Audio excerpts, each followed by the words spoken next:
ชีวิตของคนเฮาปกป้องได้ด้วยวัคซีนพยาธิมะเร็งปากมดลูกแม่นหยังมะเร็งปากมดลูกเป็นปัญหาที่ร้ายแรงต่อสุขภาพท่านรู้บ่ว่ามะเร็งชนิดนี้สาเหตุแม่นมาจากเชื้อจุลโรคแต่คนเฮาสามารถป้องกันพยาธินี้ได้โดยการซักวัคซีนเชื้อจุลโรคที่พาให้เป็นมะเร็งปากมดลูกแม่นมีชื่อว่า HPV การติดต่อแม่นการมีเพศสัมพันธ์ที่บ่ปลอดภัย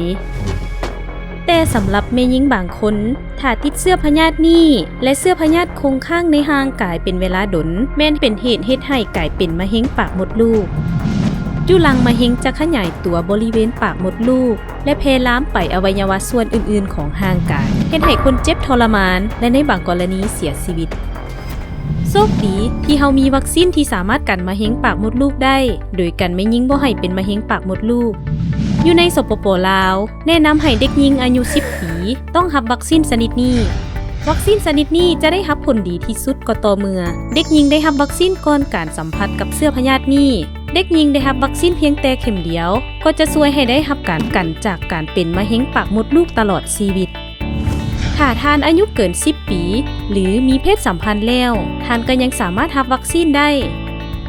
วิธีป้องกันที่ดีที่สุดแม้นการซักวัคซีนกันมะเร็งปากมดลูกซักวัคซีนป้องกันมะเร็งปากมดลูกเป็นของขวัญทางสุขภาพให้แก่ลูกหลานคนในครอบครัวและคนอ้อมข้างของท่านเพื่ออนาคตที่สดใสและปลอดภัย